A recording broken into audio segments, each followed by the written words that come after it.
Tonight's big story, low-income Kiwis will be slightly better off from tomorrow with a little more cash in the pocket. Benefits, the family tax credit and the minimum wage all get a bump, but the increases come as the cost of living skyrockets. In Cannons Creek, people are doing it tough. Silver beet was like $7.50. It's very expensive, it's hard to live. More. The prices. Today, the Prime Minister was in the neighbourhood to trumpet the income increase. We all know that right now we are in the middle of a very tough time for families in Aotearoa. You can say that again, but the boost was announced long before the current inflation wave took off and will quickly be swallowed up by the bare essentials.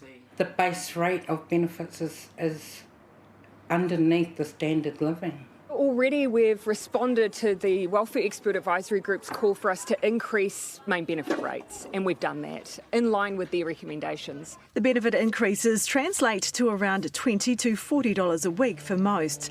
The minimum wage is up to $21.20 an hour. The PM admits there's more to do.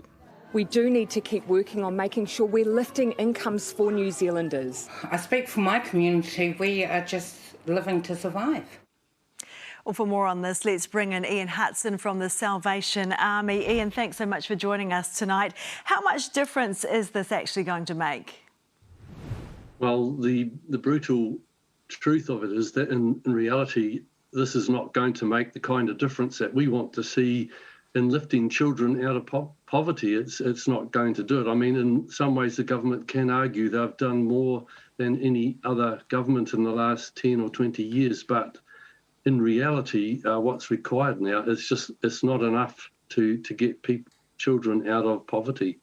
So tell us what you're actually seeing on the front line. What kind of examples for those families who are really struggling? Well, the people that we're seeing are really struggling to pay the rent. The cost of rent's gone up so much over the last few years. Some people can't afford to pay their electricity during the winter. Food, I mean, obviously the number of people coming to us for food parcels is up. It just has continued to grow, particularly through COVID.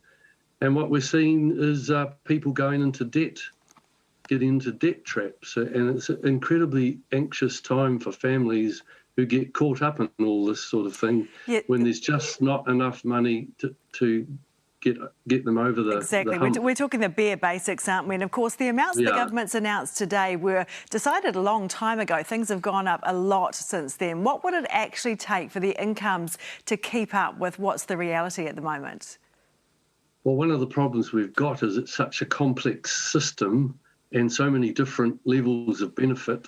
We think the system needs to be simplified, but to give you an idea for the people most affected, according to the Fairer Futures Coalition, who did some analysis of this, those people with, more than 2 children could do with $165 per week just to cover core, costs, or even as much as $305 if they want to be able to participate in society. Now, that's the top end, but it gives you an idea of how much we need to get... Yeah, we're still well short, at least $140 a week short for these families. So the government, of course, made some pretty big statements about reducing child poverty. Do people have a right to feel let down by this amount today?